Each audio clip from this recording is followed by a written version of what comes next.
여러분 안녕하십니까? 이어서 광주 MBC 5시 뉴스입니다. 전남대학교가 역대 최대 규모로 지원되는 정부의 대학 지원 사업에서 탈락했습니다. 교육부와 글로컬대학위원회는 올해 글로컬 대학 30사업에 최종 선정된 전국 대학 10곳을 발표했는데 당초 예비대학으로 지정됐던 전남대학교는 최종 관문을 통과하지 못했습니다. 반면에 강소지역 기업 육성을 혁신 방향으로 내건 순천대학교는 글로컬 대학에 최종 지정돼 전남대와 대조를 이뤘습니다.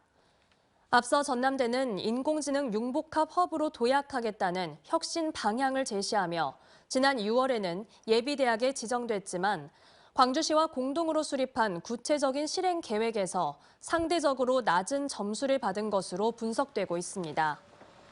교육부는 글로컬 대학에 학교당 5년간 1,000억 원 안팎을 지원할 방침이며 내후년까지 20개 대학교를 추가로 지정할 계획입니다.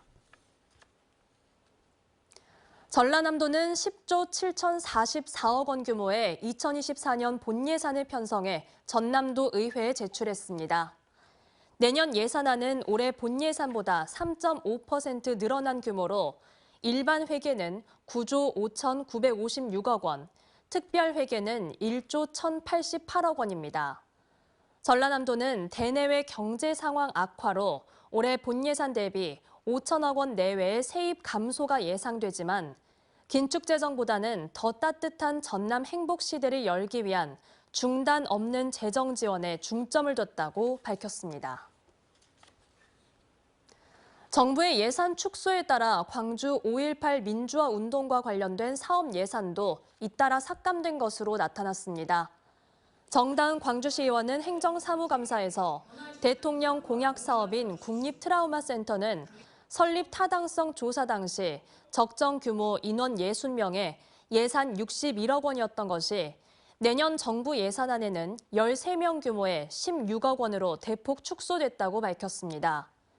또 다른 공약 사업인 5.18 국제연구원도 당초 국립기관화가 기대됐지만 5.18 기념재단 안에 고작 3명 규모로 구색만 갖춰 설치되는 등 대선 공약이 심각하게 축소됐다고 지적했습니다.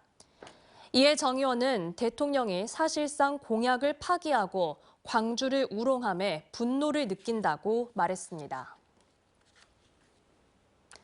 더불어민주당 소속 광주시 의원들은 한국전력의 빛가람 국제전력기술 엑스포에 대한 적극적인 지원과 참여를 촉구했습니다.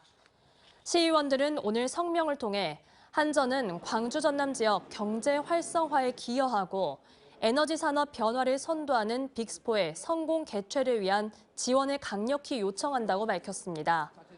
그러면서 코로나19 확산 시에도 온라인으로 행사를 해온 한전이 올해는 지원하지 않는 것은 종로에서 뺨 맞고 한강에 화풀이하는 격이라고 비판했습니다. 한편 빅스포는 한전이 2015년부터 주최한 국내 최대 에너지 박람회지만 올해는 지원 중단으로 열리지 못했습니다. 광주시는 오는 16일 대학 수능시험 특별교통대책을 추진합니다. 경찰과 모범 운전자회 등 기관과 단체는 시험장별 교통소통과 수험생 긴급 수송에 참여하고 시험장 주변 내 불법 주정차 지도 및 단속을 강화합니다. 특히 시내버스와 지하철에는 시험장과 정찰 정류소를 알려주는 안내문을 부착해 정보를 제공합니다. 한편 수능 당일 공공기관 등의 출근 시간이 오전 10시로 평소보다 1시간 늦춰지고 듣기 시험 시간대인 오후 1시 10분부터 35분까지 25분간은 항공기 이착륙이 금지됩니다. 한편 올해 수능일인 16일 광주 전남에 수능 한파는 없을 것으로 예보됐습니다.